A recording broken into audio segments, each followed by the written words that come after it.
Ahora sí estoy grabando. Muy buenas tardes y buenas noches a todos.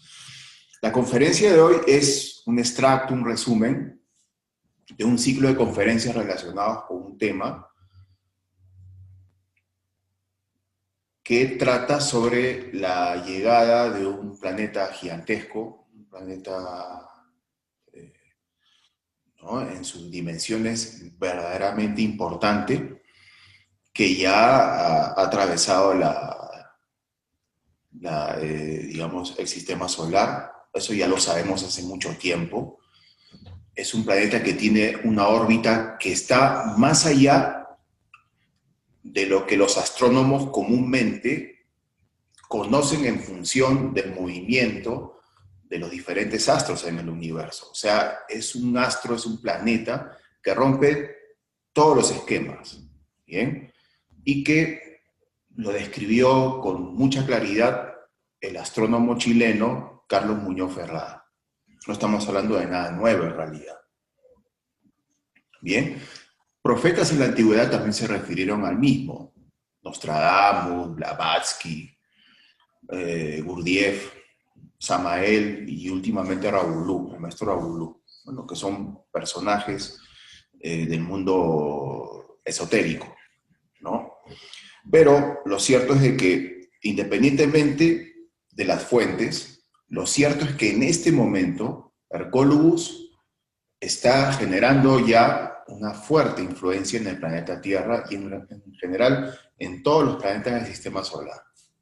Entonces nosotros tenemos que estar al tanto de eso, tenemos que estar conscientes porque están pasando cosas, fenómenos, eventos, que la gente no se explica, pero nosotros de alguna manera, con el conocimiento que manejamos, lo podemos entender. Y eso nos puede dar ciertas ventajas, ¿no? Sobre todo ventajas respecto a lo que debemos hacer.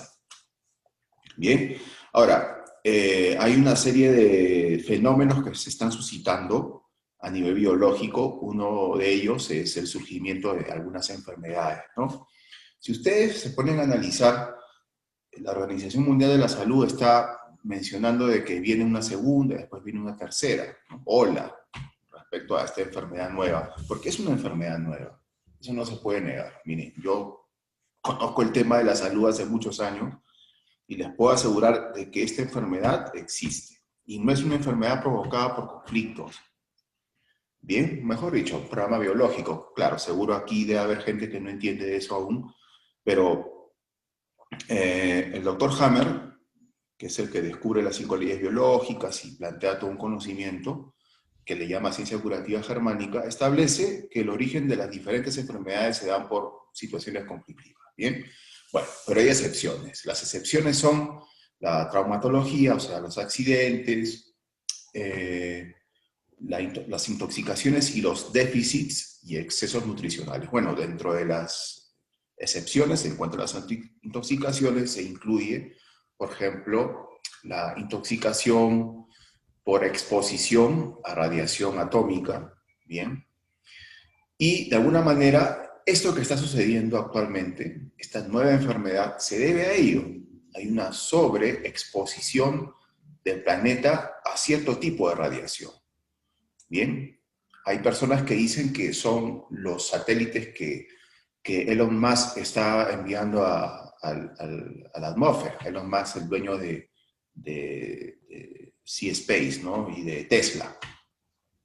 Pero lo cierto es de que para que este fenómeno se generase, tendría que haber pues un ejército de, digamos, una cantidad, ¿no? Muy abultada de satélites. Y sí, es cierto, hay un proyecto para llevar más de 50.000 satélites a la atmósfera para hacer realidad, ¿no? la inteligencia artificial en el planeta. Ese es un proyecto, ¿eh?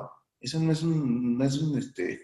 una teoría, o sea, existe el proyecto, se está ejecutando de alguna manera, pero eso todavía va a tardar algunos años más si es que finalmente logra concretarse.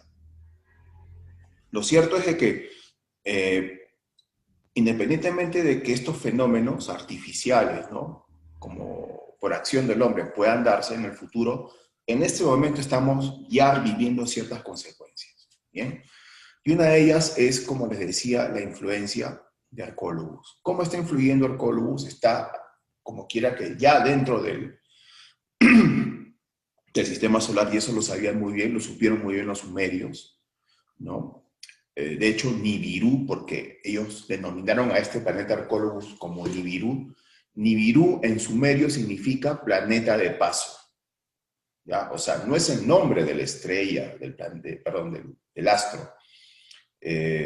Simplemente es una denominación a un fenómeno que ocurrió hace miles de años, pero ellos en sumerio lo denominaron a este planeta como planeta de paso, ¿no? Inclusive le dieron una posición, el noveno planeta. Claro, en esa época no conocían de la existencia de Neptuno ni de Urano, ¿no? A la Luna se le consideraba un planeta más, al Sol también se le considera un planeta más, por eso que si nosotros sumamos desde el Sol, contando a la Luna y hasta Saturno, vamos a contar que son 9 planetas, ¿no? Pero bueno, la cuestión es de que este planeta está generando, como les decía, toda una influencia, principalmente en el Sol. Por lo tanto, el Sol tiene en este momento, o manifiesta, cambios patentes, dramáticos, ¿no? En relación a su campo electromagnético, porque el Sol también tiene un campo electromagnético, ¿no? Es más, no sé si ustedes, en ambas películas se habla de asteroides, ¿no? Que se acercan al planeta, pero en otra película, también apocalíptica, se habla más bien de un efecto, digamos, a nivel del Sol, una gran tormenta solar que finalmente provocaría que la atmósfera del planeta Tierra se incendiase y todo el mundo muriese, pues, ¿no? Bueno, esa es una película, no recuerdo el nombre, pero recuerdo claramente el fenómeno.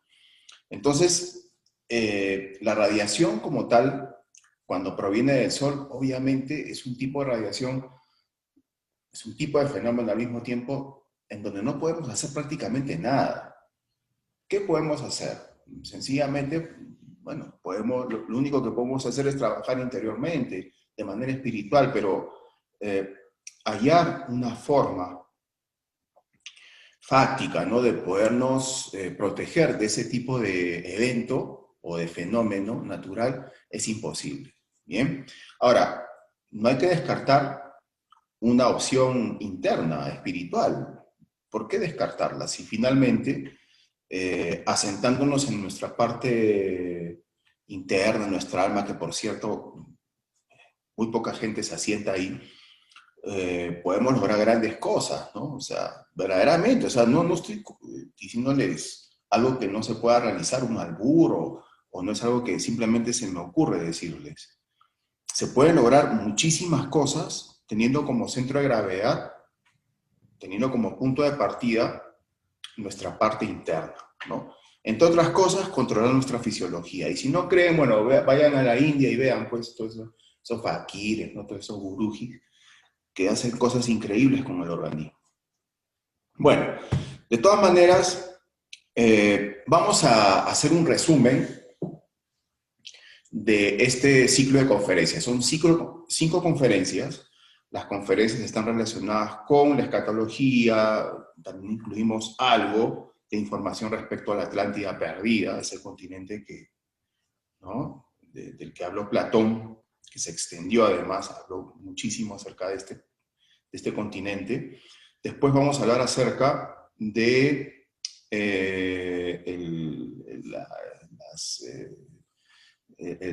la órbita de este planeta cometa, como lo llamó Carlos Muñoz Ferrada. Vamos a hablar acerca de la influencia electromagnética, tanto de la Tierra como del Sol. También nos vamos a referir a por qué no se ve este planeta cometa. ¿Por qué no lo vemos? Porque, claro, los escépticos dicen, pero si yo veo el cielo y no veo nada. Bueno, es que hay ciertas condiciones que se tienen que cumplir para que uno pueda apreciar este planeta, ¿no? Y por último, ¿qué es lo que podemos hacer? ¿No? ¿Cuál es digamos, el mensaje? Y finalmente, ¿Qué es lo que nos toca realizar? Porque hay opciones, no es que simplemente, como decía Carlos Muñoz Ferrada, sálvese quien pueda, porque él finalmente dijo eso, ¿no? O sea, la conclusión de este extraordinario científico fue de que sencillamente la humanidad no está preparada y sálvese quien pueda. Cada uno por su cuenta verá cómo lo hace. Pero particularmente, a pesar que aprecio enormemente el trabajo de este científico, sin embargo, creo que la solución no va por ahí, pues, ¿no? No es un sálvese quien pueda, ¿no? No es un every man for himself, ¿no? En inglés. No es eso, es una cosa diferente, ¿no? Tenemos opciones. Y de eso precisamente se trata, de, claro, plantear el problema, explicarles, quizás de una manera un poco más real, más científica, eh, valiéndonos de ciertas fuentes, ¿no? Que son respetables, y al mismo tiempo plantear una solución. De eso se trata este ciclo de conferencias, que el día de hoy van a estar resumidas en una. Claro, porque voy a tener que explicar a grosso modo, ¿no? En qué consiste cada uno de los temas. Bueno, si me lo permiten, voy a compartir pantalla. Entonces, esto comienza con la escatología. Muchísimas gracias a todas y todos por ayudarme, ¿no? Por apoyarnos y compartir pantalla, eso es muy importante. ¿Ya? Bueno, ¿qué cosa es la escatología? Las personas que están un poquito enteradas del tema y los que asisten a nuestras conferencias ya saben qué es escatología. Pero lo voy a repetir, ¿no? Que básicamente es una parte de la teología, y esto es muy importante, la teología no está circunscrita al estudio de la cristiandad, por ejemplo, ¿no? En realidad eso abarca todas las religiones. Básicamente se encarga de estudiar al ser humano y al universo antes y después de la extinción de la vida en la Tierra o la vida en ultratumba. O sea, hay dos tipos de escatología, ¿no? Hay una escatología que estudia el final del individuo, o sea, el final nuestro, como seres que somos, y hay un tipo de escatología que es el que vamos a ver ahora, que está referido más bien al final de los tiempos en general, ¿no? Entonces, cada religión contempla una visión escatológica según sus creencias y prácticas. O sea, a pesar que digamos, no está circunscrita en ninguna religión en especial, la escatología existe, la tenemos presente, la vemos además, la apreciamos en todas las manifestaciones religiosas de la antigüedad y inclusive mucho más recientes, ¿no? Por ejemplo, ahí podemos ver esa representación sumeria, ¿no? Los Ahura Mazda, es una palabra un poco difícil de pronunciar, ¿no? Y el profeta Farabahar. Farabahar, digamos, es un personaje dentro de la religión sumeria que llega en las postrimerías de los tiempos para salvar a su población, a su humanidad. Tenemos, por ejemplo, en el budismo a Maitreya, como ustedes saben, Buda Maitreya, que se manifestó 500 años antes de Cristo, ¿no? En Asia, y que dio más adelante fue el origen de la religión budista, ¿no? Con sus diferentes ramas, así como el cristianismo, ¿no? Pero para los budistas, Maitreya va a volver. ¿Cuándo? Cuando la humanidad esté en un estado de degeneración tal que, bueno, sea necesaria la aparición de esta figura para salvarla. En el islamismo tenemos a Mahdi, o Isa, un personaje muy similar a Cristo, pero al mismo tiempo, no es Cristo obviamente, pero al mismo tiempo un personaje controversial, ¿no? Se habla de un hombre que de un momento a otro, porque va a ser parte del pueblo, ¿no? Islámico, o sea, un hombre que no va a tener precisamente las características de un salvador, es decir, que aparentemente no va a tener ese don de la predestinación, pero sin embargo va a surgir en el momento más álgido.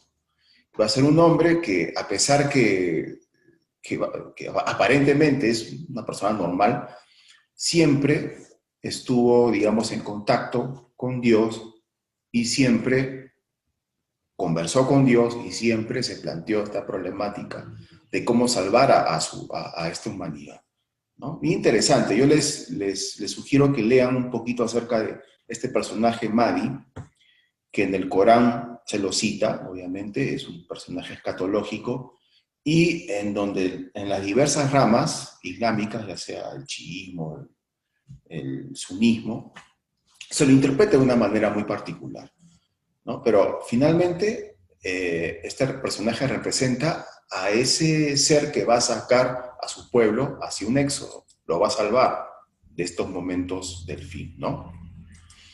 Después tenemos el paganismo, ¿no? Ragnarok, o la batalla final, que la podemos apreciar en las Edas irlandesas, ¿no? Que son las sagas de la mitología nórdica. Es también una historia bien interesante. La historia de por sí merece todo un tema. Y por cierto, en la próxima conferencia vamos a hablar un poquito más acerca de Ragnarok. Pues una historia muy impresionante, ¿no? Muy rica en contenido. Y es una historia al mismo tiempo que antigua, es muy real y muy actual, porque ¿no? Es muy similar a todo ese drama que está viviendo la humanidad actual, ¿no? Que está embullida en tanta confusión y tanta lucha, ¿no? Entre sí. Después tenemos, obviamente, esto es lo que quizás digamos, donde nos sentimos más familiarizados, que es la Biblia, por ejemplo, ¿no? En el Apocalipsis de San Juan hay toda una explicación, hay todo un desarrollo respecto a la escatología cristiana, ¿no? Ahora, vamos acá a ver qué dice, ¿no?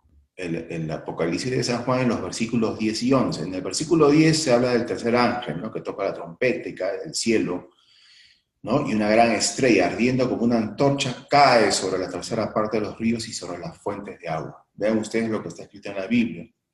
Y además se le da un nombre que es ajenjo. Bueno, no nos vamos a detener ahí porque si no vamos a demorar mucho tiempo. En el calendario maya, que es parte de la escatología, bueno, visualizamos, ¿no? También la escatología maya. Por ejemplo, aquí hay una representación de las 5 subrazas. Esto lo vamos a desarrollar en una conferencia muy particular, ¿ya? Porque la escatología, particularmente a mí, es un tema que me inspira mucho.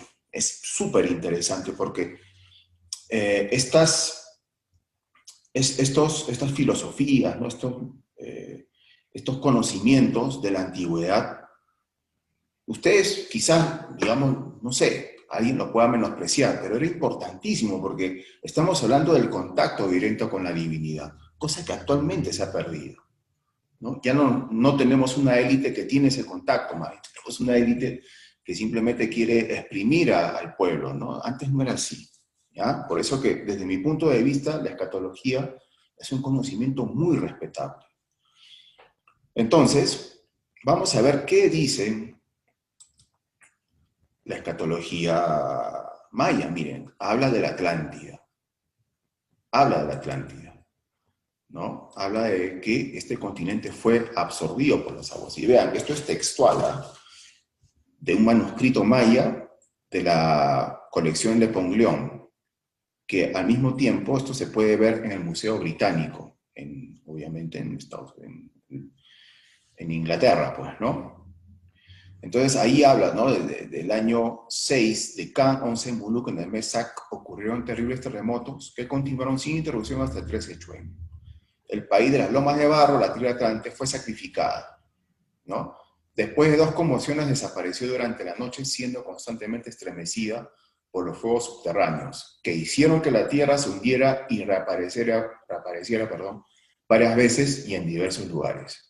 Al fin la superficie cedió y 10 países se separaron y desaparecieron.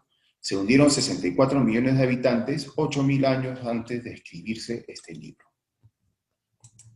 Interesante, ¿no? Bueno, ahí está Platón. Platón en la República hace también una descripción interesante de la Atlántida, ¿no? O sea, para los griegos era indudable, ¿no? Fue indudable la existencia de este continente. Y además generó una influencia importante en su cultura. Vean que hasta el mismo doctor Hammer lo menciona, ¿no?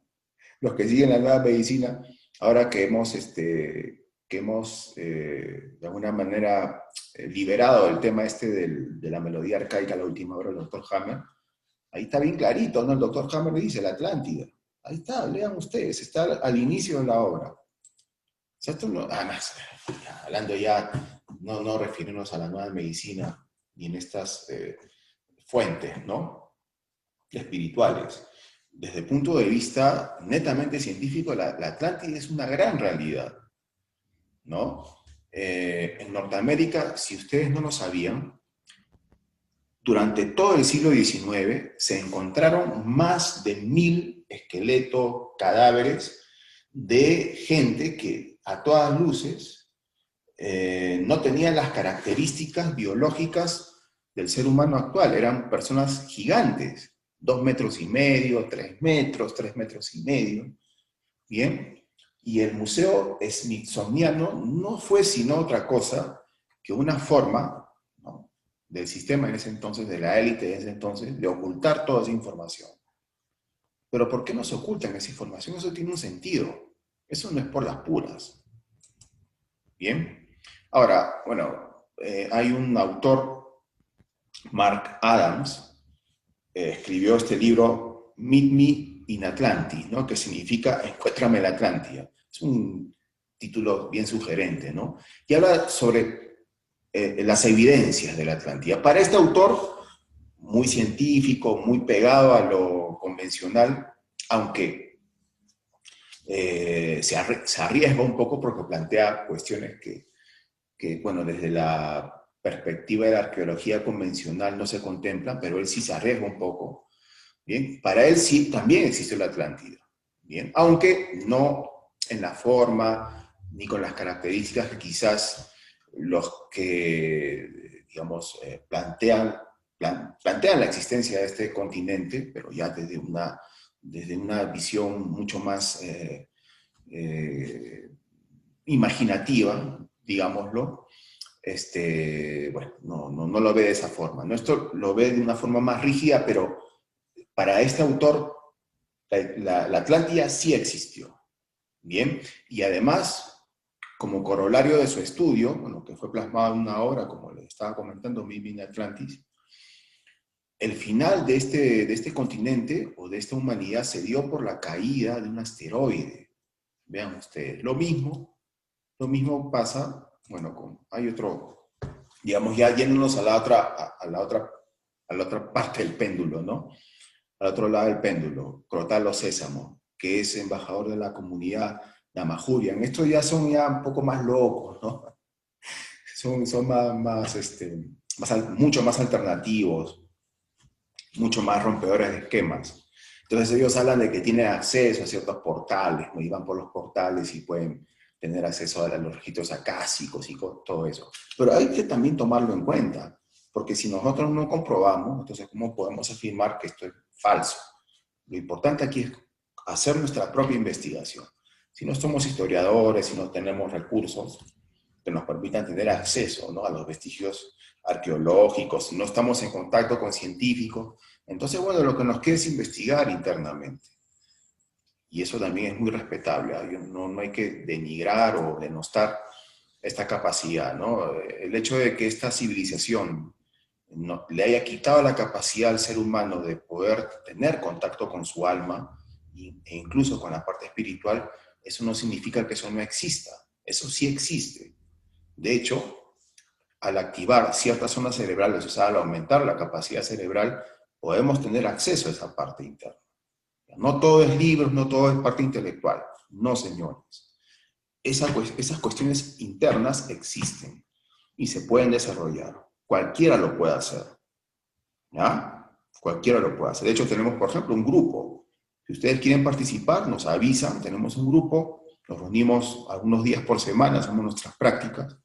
Y de esa forma estamos tratando de acercarnos a esa parte interna, ¿no? Porque hay conocimiento ahí. Bueno, según ellos, bueno, habla una serie de cuestiones, ¿no? Esto obviamente no lo voy a desarrollar acá. El día de hoy vamos a ver en su conferencia, en la conferencia de la escatología y la Atlántida. Entonces, pero vean, cuestiones inquietantes. La desaparición de la Atlántida sucede en pocos días.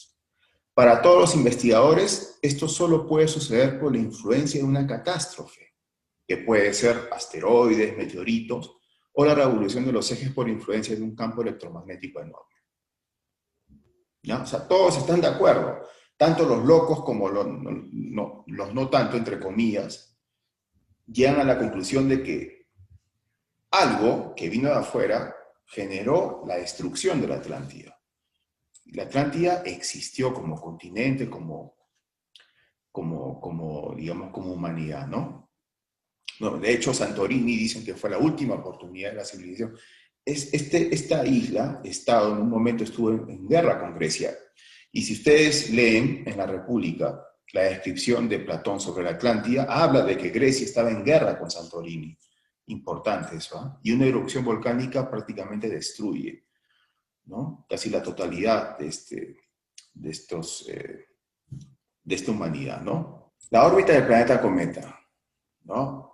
Empezamos con saber qué cosa es una unidad astronómica. Una unidad astronómica es básicamente la distancia de la Tierra al Sol. Las unidades astronómicas nos permiten medir distancias entre el sistema solar. Bien, en este caso hablamos de 150 millones de kilómetros. O sea, la Tierra está a 150 millones de kilómetros del Sol. Pero, como les comentaba, las unidades astronómicas miden distancias dentro del sistema solar. Cuando hablamos ya fuera del sistema solar, nos tenemos que referir a los años luz, ¿no? Bueno, ¿por qué les muestro esta imagen? Les muestro esta imagen porque, por lo común en el universo, los planetas básicamente se consideran de sistemas binarios. Los planetas giran alrededor de dos soles. Lo que pasa en nuestro sistema solar más bien es algo no tan común. Bien, sucede a menudo, pero no es tan común. Es más frecuente observar, y esto lo saben muy bien los astrónomos, sistemas binarios, o sea, sistemas de dos soles, Bien, nuestro sistema solar, repito, es más bien algo menos frecuente, pero obviamente existe. Entonces hay muchos planetas, hay muchos sistemas que en su composición apreciamos que los planetas que rotan alrededor de ellos rotan alrededor de dos soles. O sea, tienen prácticamente tres tipos digamos, de movimientos de traslación. ¿Listo? Aunque claro, esto va contra las leyes newtonianas. Por eso que Carlos Muñoz Ferrada se anima a decir de que lo que está pasando con, él lo denomina el planeta cometa, es algo que nunca se ha visto en la astronomía. Los astrónomos están confundidos porque no entienden lo que pasa con este planeta cometa. ¿Por qué tiene tres velocidades? ¿No? Tiene una velocidad alrededor de un sol negro, tiene otra velocidad al momento de trasladarse al sol, a nuestro sol, ¿bien? Y tiene otra velocidad, una tercera velocidad cuando gira alrededor del sol, de nuestro sol, el que vemos todos los días, ¿no? Entonces, eso es lo que verdaderamente genera una gran confusión. Entonces, habla de tres velocidades. Una velocidad alrededor del Sol negro, 96 kilómetros por segundo, a mitad de la órbita entre los dos soles de 300 kilómetros por segundo, que es básicamente ya una milésima parte de la velocidad de la luz, o sea, súper rápido. Por eso es que también, ¿no? Hay tanta velocidad en este planeta que se genera pues una cola. Y hay una velocidad alrededor del Sol, de nuestro Sol, de 72 kilómetros por segundo. Años orbitales, según Carlos Muñoz Ferrada, 13.000 años. O sea, todo este ciclo finalmente lo hace Hercólogos o planeta cometa, como lo llama él, en 13.000 años. Bien, ahora, ¿qué es un año luz? Un año luz es la distancia que recorre la luz en un año. Si tomamos en cuenta que hablamos de 300.000 kilómetros por segundo, eso multiplicado por de segundos, minutos, horas, días, etcétera, en un año, hablamos de 9,46 billones de kilómetros, ¿no? Que también es lo mismo que decir 63.235,3 unidades astronómicas. Podemos describir la órbita o la distancia, ¿no?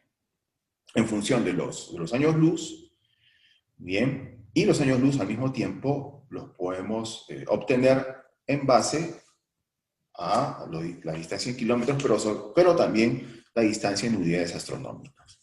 ¿Por qué no se puede ver Hercólogos con un telescopio convencional? Bueno, eso es bien interesante, porque básicamente hablamos de espectros visibles, ¿no? Y también hablamos de estrellas, planetas que emiten energía. Entonces, la emisión de la energía se va a apreciar en función de los rangos ópticos, ¿no? Pero, bueno, en el universo existen planetas con una importante cantidad de energía y otros que tienen menos energía. Bien, ¿qué planetas tienen más energía? Aquellos planetas que están en pleno proceso de formación. Para que se entienda, es igual que apreciar, bueno, ver a un niño. Un niño obviamente tiene mucha energía, ¿no? Su campo electromagnético es bastante grande y se nota la energía del niño, ¿no? Porque se mueve, corre, juega. A ver, si nosotros quisiéramos estar a la altura, ¿no?, de un niño, no podríamos seguir la pista, porque verdaderamente es mucha energía la que hay en ese ser, ¿no? A medida que pasa el tiempo, ¿qué pasa? ¿Qué sucede con la energía? Va decreciendo. Lo mismo pasa con los planetas en el universo, ¿no? Entonces, cada planeta emite un tipo de energía. A medida que pasa el tiempo, a medida que ese planeta, esa estrella, va decreciendo en energía, obviamente, ¿no?, la misma también, ¿no?, también va disminuyendo. Y a medida que va disminuyendo, ya no se aprecia la misma como tal en el espectro, por ejemplo, del ultravioleta, sino más bien se lo aprecia en el espectro del infrarrojo. Además, hay un fenómeno denominado efecto Doppler.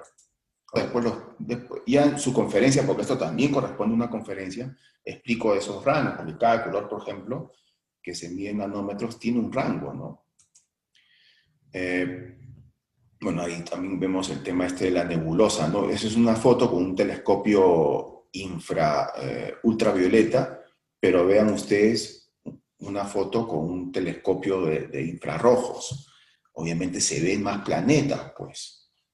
¿No es así? Porque hay planetas que ya pues están en el ocaso de su existencia, pero aún así, a pesar de ello, siguen emitiendo energía. Entonces, la única forma de captar la misma es a través de estos telescopios de infrarrojos. Pero bueno, lo que les quería comentar era el efecto Doppler, ¿no? Entonces, la onda electromagnética del infrarrojo es obviamente, ¿no?, mucho más espaciada, concentra menos energía, ¿ya? Entonces, las imágenes infrarrojas pueden registrar objetos más distantes y antiguos en el universo, ¿ya? Ahora, la astronomía es una ciencia donde no podemos experimentar. Es una ciencia con la que observamos, ¿no? Entonces, solamente podemos observar el cielo. Entonces, bueno, lo podemos ver con la vista, podemos usar binoculares o podemos usar telescopio. Yo les aconsejo de que vean el cielo, no necesitan telescopios, vean que nuestros ancestros, los mayas, ¿no?, los más grandes astrónomos, no necesitaron de artefactos. Ellos fueron extraordinarios astrónomos usando el ojo humano.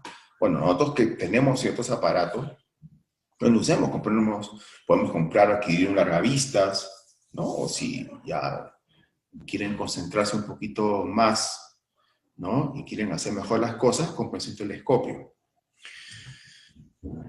Bien.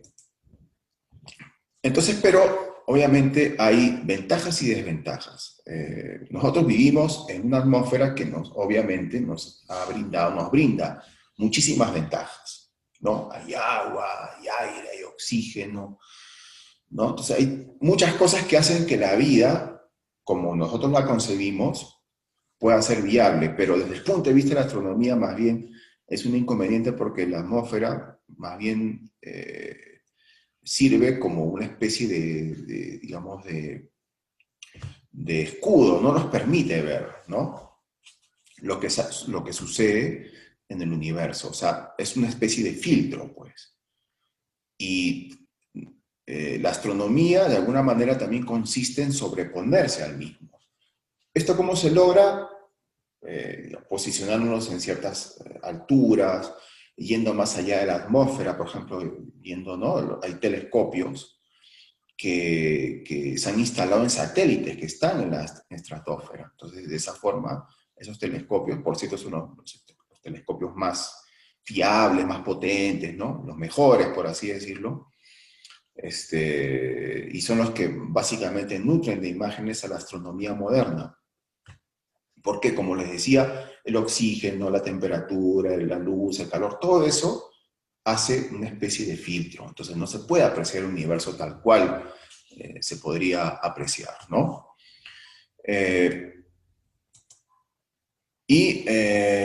Bueno, obviamente, dentro de las principales desventajas es que la luz que nosotros apreciamos del universo en gran medida es absorbida por la atmósfera, ¿no? Y eso también de alguna manera depende de la longitud de onda. Ahora, hay ventanas, ¿listo? Por ejemplo, ustedes ven aquí, dentro de los espectros, ¿no? Entonces el espectro visible en el medio, donde estoy señalando con el cursor, pero hacia el ultravioleta hay, obviamente, un filtro, y hacia el infrarrojo también. Hacia el ultravioleta, la atmósfera genera un gran filtro, o sea, prácticamente no se puede ver. Los satélites, digamos, que tienen un telescopio inserto, ¿no?, en su estructura, tienen que posicionarse por encima de la atmósfera para poder visualizar el universo a través de del ultravioleta, ¿no? Y con el infrarrojo también pasa lo mismo. Sin embargo, hay ventanas, ¿no? Hay 3 importantes ventanas en la atmósfera. Bueno, esto acá, que está referido a los telescopios que trabajan con las radiofrecuencias, ¿no? Por ejemplo, el proyecto HARP básicamente es un proyecto que busca buscar, ¿no?, captar información del universo en función de las frecuencias radiales. Aquí en Perú, por ejemplo, existe el observatorio de Jicamarca, que está en la Sierra de Lima, donde hay también esta posibilidad, ¿no?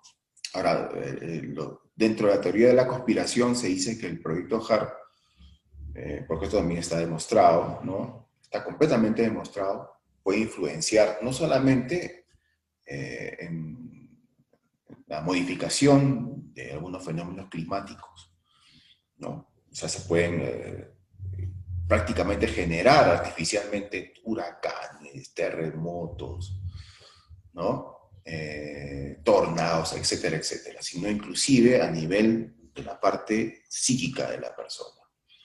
Bien, pero bueno, dejando ese tema de lado, existen ventanas del infrarrojo. Y ahora, ¿qué pasa con Hercólogos? Hercólogos es un planeta que vibra en el infrarrojo. Es un planeta muy antiguo.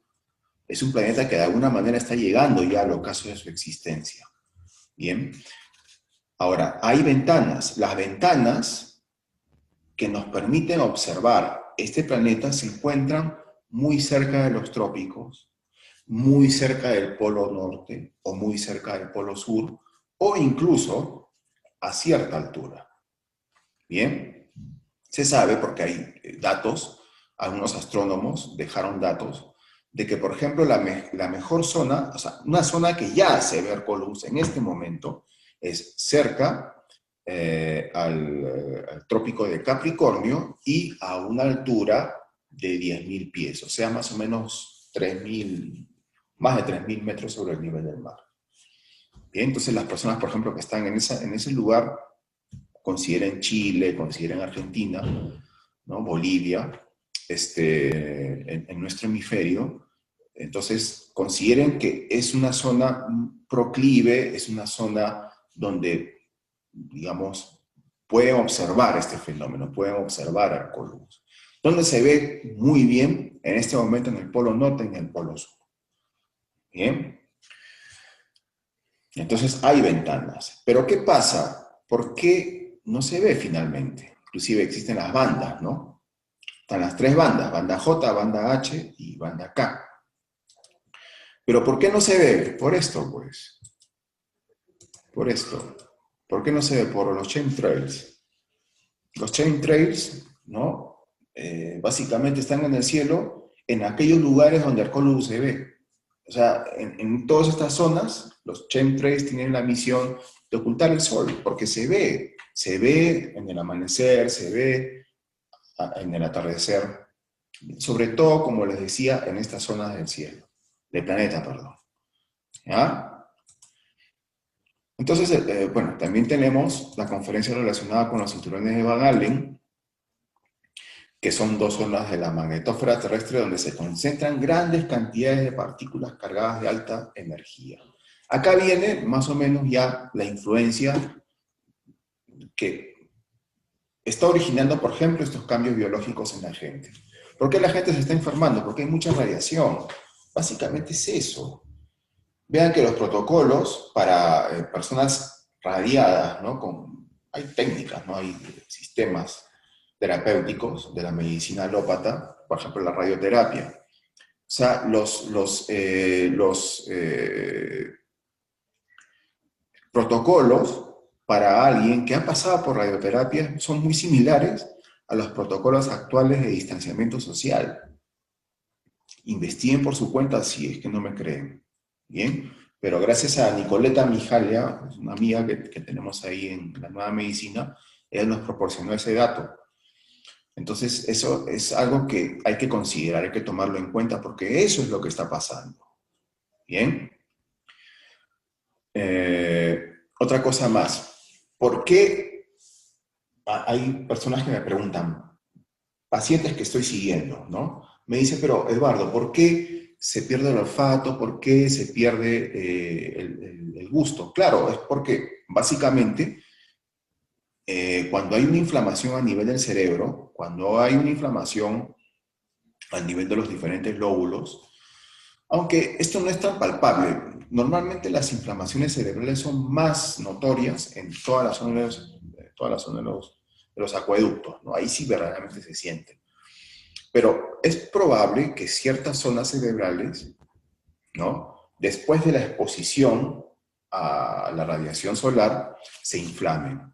Y eso obviamente genera una presión a nivel de los nervios, no solamente los nervios, digamos, olfativos o gustativos, sino en general a nivel de todos los nervios, ¿no? Por eso también están diciendo, ahora no sé si ustedes han escuchado que las personas que han tenido COVID también tienen problemas de visión, también tienen problemas auditivos, bueno, todo pues tiene sentido, ¿no? Cuando se conoce un poquito mejor la fisiología orgánica, se pueden dar ciertas respuestas, ¿no?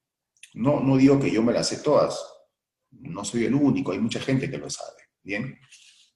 Entonces, bueno, esa es una respuesta que seguro a ustedes les puede dar un poco de luces, ¿no? Porque básicamente esta enfermedad que hay es por una inflamación, es una reacción muy similar a una reacción anafiláctica, por ejemplo, ¿no? Que básicamente es una inflamación, acumulación, por ejemplo, de macrófagos, ¿no? Inflamación, hinchazón, y claro, los problemas subyacentes, ¿no? Bueno, ya de eso se hablará en algún momento. Lo cierto es de que este problema que tenemos a nivel de los cinturones de Van Allen se debe obviamente a la influencia que está generando el Sol. El Sol cambia, tiene un proceso llamado inversión de polos. La energía del Sol se procesa en función de este principio, ¿bien? Y cada cierto tiempo, además. Lo han denominado el año solar, ¿no? Estamos ya el ciclo solar. Estamos en el ciclo 25. Claro, se ha medido esto recién, vamos por el ciclo 25, ¿no? Entonces ya hemos entrado al ciclo 25, hay una inversión de los polos a nivel energético y como vamos a ver, porque esto quizás sea un poco más, este es un tema bien teórico, pero al mismo tiempo es muy interesante. A mí es uno de los que más me gusta, porque es información que fue recopilada por una misión, la misión Magnetosfera. Hay zonas de la magnetosfera muy peligrosas por la gran cantidad de energía que se concentra. Entonces, todos los objetos que están pululando por ahí prácticamente son destruidos. Pero claro, estos satélites fueron preparados para este tipo de visión, y los datos que recogen son bien interesantes, súper interesantes. Yo les recomiendo recomiendo que asistan a todas las conferencias, pero esta es bien interesante, ¿ya? Pero bueno, ¿a dónde iba? Iba aquí. Iba que el viento solar, bueno, tiene, obviamente, hay una especie de digamos, de mecanismo, ¿no?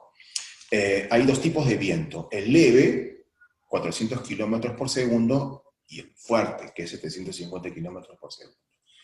El leve se concentra básicamente a nivel de la zona ecuatorial, y el fuerte a nivel de los polos, de acuerdo al ciclo solar.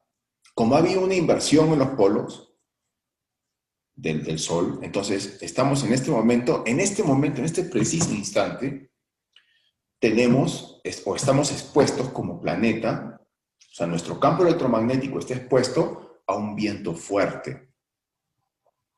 Bien, que hablamos de 750 kilómetros por segundo. Eso obviamente se siente, pues, se siente a nivel del campo electromagnético, porque hay una influencia constante. ¿Ya? Mientras más energía, ¿no? Digamos, a consecuencia de este viento solar, ¿no? En sí es un viento solar, ¿no? Entonces, mientras más energía se concentre en el Sol, o se emita desde el Sol, obviamente, el campo electromagnético va a hacer un gran esfuerzo, un mayor esfuerzo por contener esa energía. Imagínense, si no hubiera campo electromagnético, el planeta Tierra sería como la Luna. La Luna es un planeta, prácticamente, bueno, es un satélite, ¿no? Que básicamente no tiene atmósfera. Ahora, ustedes se han puesto a pensar por qué ahora resulta que en la Luna han descubierto agua. Hay toda una fiebre con relación a la Luna, ¿no? Ya los chinos quieren colonizar, los norteamericanos también, y a mí no me extraña que muchas agencias espaciales también quieran hacer lo mismo. ¿Por qué creen ustedes? ¿No se han puesto a pensar? O sea, definitivamente el fenómeno al cual estamos expuestos está condicionando este tipo de eventos, ¿no? Entonces, pero claro, tiene sentido, pero en la práctica no es viable. Porque, ¿qué va a pasar con Arcólogos, o Planeta Cometa, o Planeta X, o Nibiru, como ustedes quieran llamarlo? El planeta Cometa tiene cola. La cola está llena de hidróxido de hierro, ¿bien? Y al mismo tiempo hay billones de asteroides en su cola. Entonces, ¿qué pasa? El planeta Cometa no va a chocar con la Tierra, obviamente. Va a ser un acercamiento de campos electromagnéticos. Y como tiene una cola, la cola de este planeta Cometa va a traspasar la atmósfera de la Tierra. Cuando suceda ello, no saben la catástrofe que va a ocurrir aquí. ¿Por qué? Porque hablamos de billones y billones de meteoritos que van a ingresar a la atmósfera de un momento a otro. Eso va a encender la atmósfera, definitivamente. Y va a ser una catástrofe, pero terrible. Y eso es precisamente lo que dice la Biblia, ¿no? Y ya se sabe, además, que el cataclismo final de esta raza, porque nosotros vivimos, digamos, somos parte de una raza, ¿no?, de humanos, va a ser a base de fuego líquido que va a salir y el fuego que va a caer del cielo. Entonces, eso básicamente es lo que va a pasar, pues, ¿no? Ahora, eso no va a suceder en la Luna, porque no tiene atmósfera, ¿bien? Pero, obviamente, lo que va a pasar en la Luna va a ser, pues, una revolución de los ejes. Eso va a traer también cataclismos terribles para este satélite. Movimientos telúricos, pero que nosotros no estamos en capacidad de poder predecir sus efectos en sí. Entonces, bueno, es muy remoto, ¿no? Es muy remota la idea de tener seguridad en un lugar como la Luna, ¿no? Porque ya parece que han descartado Marte, porque están también muy entusiastas con el tema de colonizar Marte, por lo que va a ocurrir, porque vean la NASA, ¿no? Las élites ya saben perfectamente esto, saben perfectamente porque tienen la capacidad tecnológica para estudiarlo. Esto no es una cosa que nos va a agarrar desprevenidos a todos, a ellos no los va a agarrar desprevenidos. Por eso han construido búnkers y tienen toda una serie digamos, de contingencias, ¿no? Para hacerle frente a este fenómeno, pero solamente están tomando en cuenta a un porcentaje minúsculo de la población, y eso no es justo. ¿Bien? Pero a pesar que manejan el conocimiento, a pesar que aparentemente se van a salvar, ellos no van a ser los elegidos. Porque el éxodo se va a dar de otra forma, ya lo vamos a ver luego. No, bueno, esta es la tormenta solar, eso también lo desarrollamos en su conferencia, y acá estriba en realidad una de las condiciones para nosotros poder sobrellevar el evento, sobreponernos al mismo, y por qué no, no perecer en el intento. ¿Bien? Entonces, acá lo que necesitamos es reforzar nuestra energía vital. Es un trabajo que se puede hacer día a día. No es difícil, no crean que es una cuestión ¿no? De enjundioso contenido, o sea que no se puede realizar. Sí se puede hacer, pero es un trabajo diario. Es un trabajo diario que consiste en energizar nuestra parte vital. La mejor hora para energizar la parte vital es durante las horas del alba. O sea, entre la madrugada y las primeras horas del día. Ese es el momento clave para energizar nuestro campo vital. Si nosotros estamos conscientes del proceso, verdaderamente le damos fuerza, energía a nuestra parte vital, ¿no? Que es el asiento finalmente de la parte física. También reforzamos nuestra parte vital, digamos, trabajando nuestras emociones, por ejemplo, ¿no? O alejándonos de emociones negativas. Tantas cosas negativas que nos hacen daño, ¿no? Y nos quitan energía. La televisión es una de ellas. Yo considero que la televisión debería estar prohibida, ¿no? Pero bueno, en el sistema se hacen las cosas al revés. Pero ustedes guarden el televisor. No simplemente apáguenlo, porque va a haber tentación ahí. Además, sus familiares van a querer ver, y ustedes sin querer, nuevamente van a retomar ese hábito tan perjudicial. Boten el televisor, regálenlo, o simplemente guárdenlo. Hagan eso y van a ver que la salud de ustedes va a mejorar. Bueno, entonces, esto del campo electromagnético ya también ha sido demostrado, porque existe el sistema GDB, que fotografía el campo electromagnético, y existe multitud de experimentos, de exámenes, o sea, esto está comprobado hasta la saciedad. El campo electromagnético, ante ciertos eventos, disminuye su potencial. Por ejemplo, cuando escuchas una canción, una canción de esas, porque no tiene ritmo, no sé si ustedes, alguno de los que están presentes aquí, ya han asistido a la conferencia sobre la melodía arcaica. Entonces, toda la música en general, la música que se acerca a la sucesión de Fibonacci, al mismo tiempo también se acerca a un número áureo, ¿no? O sea, hay una proporcionalidad, ¿no? Este tipo de arte, y para ser más específicos, este tipo de música es obviamente beneficiosa para nosotros, pero la música que se hace actualmente, ¿no? Y encima que hace que esta música verdaderamente sea dañina, o sea, hace que la música en general no nos haga bien, fíjense ustedes, nos quita energía. Interesante, ¿no? Bueno, también podemos apreciarlo en la llamada de un teléfono móvil. Estos son datos corroborados, ¿ah? Son experimentos que se han hecho con personas, ¿no? A las que antes de exponerse a estos eventos se les ha fotografiado la parte energética, ¿no? Entonces siempre hay un antes y un después, ¿no? También sucede con el play. Los niños que juegan play, imagínense, le están haciendo daño. Esos niños se pueden hasta enfermar por estar jugando tanto play. O el mismo ruido ambiental también provoca daño, ¿no?, a la parte vital. Y también se ha demostrado con el sistema GDB, porque esto es una fotografía de la parte energética del cuerpo, que en realidad es, digamos, los gases. El cuerpo físico emite gases, ¿bien? Y esos gases también se generan en función, por ejemplo, del estado corporal. Un buen estado corporal emite, ¿no?, una cantidad de gases específico y con ciertas características. Un mal estado, digamos, biológico, el cuerpo también tiene, ¿no?, emite una cierta cantidad, una serie de gases. Entonces lo que vemos ahí básicamente es una fotografía de los gases, que eso es precisamente pues la parte etérica, ¿no? Entonces vean un antes y un después. Un antes cuando la persona está con problemas de salud y un después. Por ejemplo, aquí en esta fotografía, Kilian, entiendo, es por efecto de las flores de Bach, de la acupuntura y de la musicoterapia. Entonces son, obviamente, terapias muy positivas.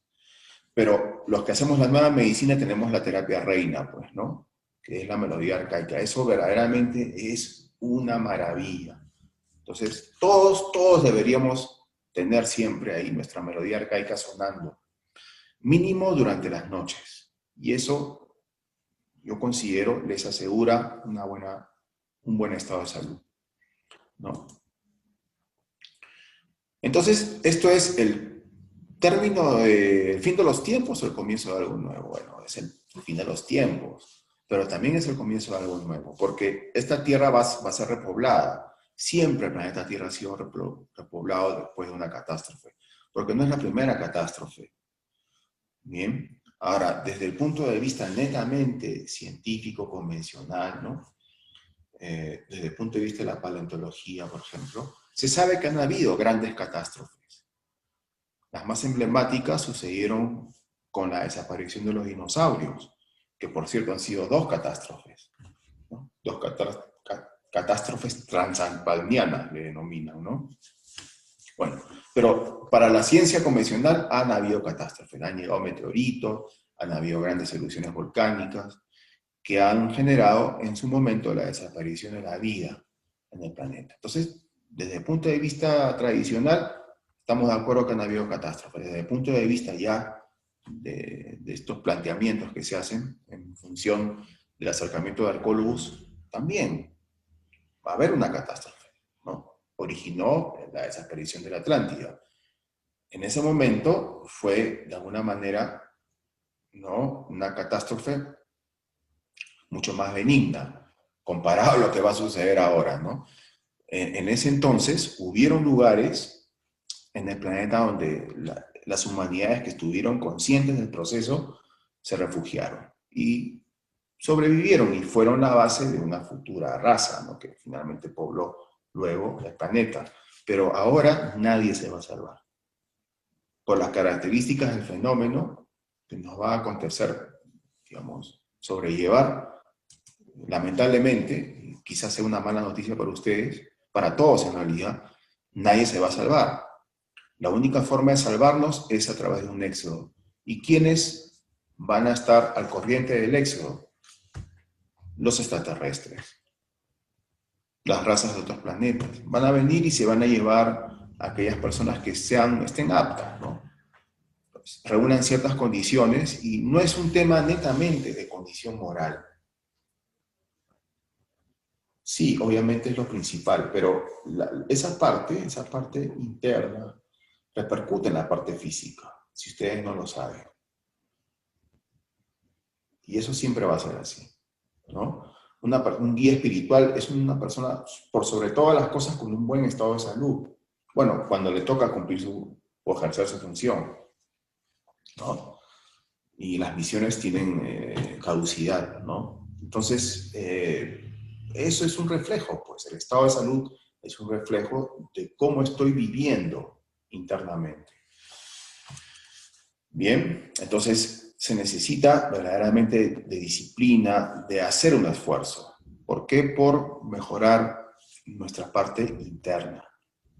Estoy repitiendo a cada momento, ¿no? Pero es importante que nosotros reforcemos esa idea porque alma tenemos y también tenemos espíritu y podemos acceder a ello, podemos trabajarlo, podemos, digamos, crecer espiritualmente. Y eso se va a ver reflejado en la parte física.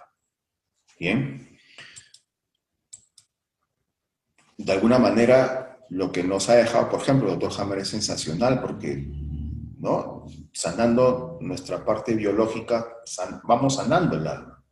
O viceversa, sanando el alma, en este caso, resolviendo nuestros conflictos, también sanamos la parte física. Entonces, tiene relación.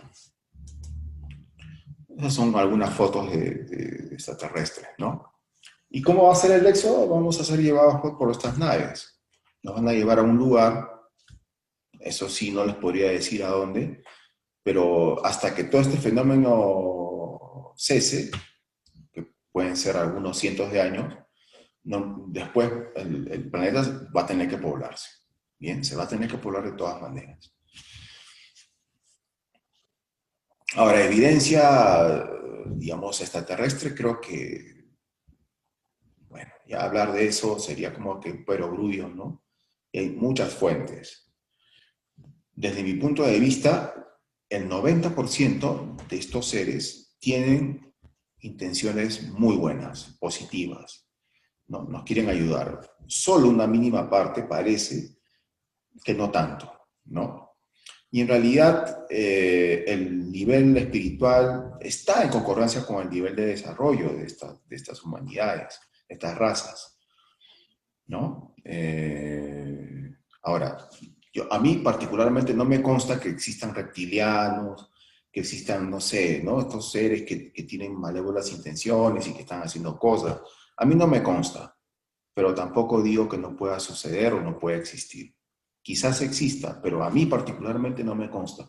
A mí me consta más bien de que la gran mayoría de extraterrestres son seres iluminados, son seres de luz, ¿no? Y disponen de un gran conocimiento y obviamente una gran tecnología, una tecnología especial, ¿no? Ellos han, digamos, dominado la naturaleza. Entonces, son estos seres los que nos van a ayudar de alguna manera.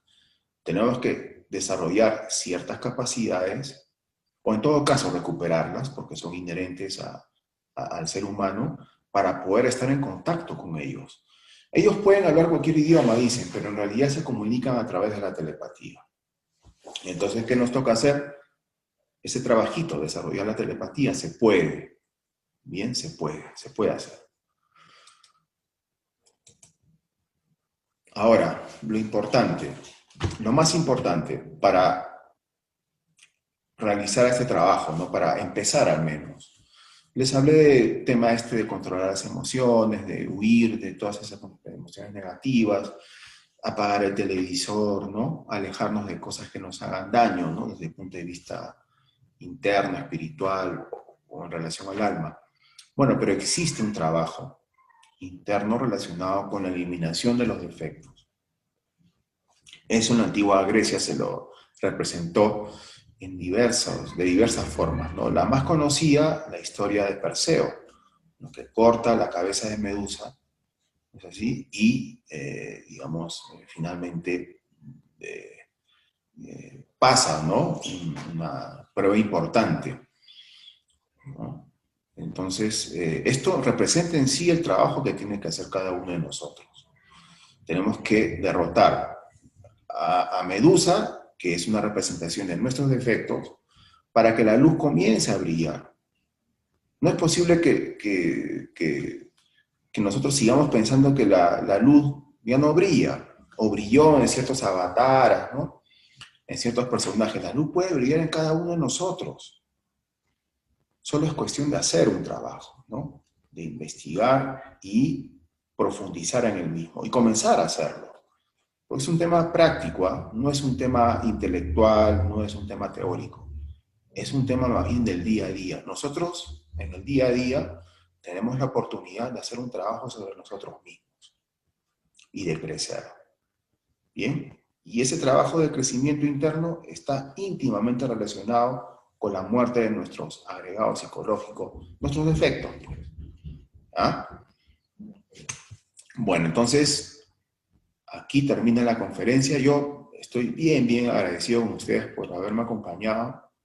La próxima conferencia no estoy en condiciones de decir que va a ser el próximo domingo, pero en la próxima conferencia vamos a desarrollar estos 5 temas que les he mostrado por partes. ¿Ya?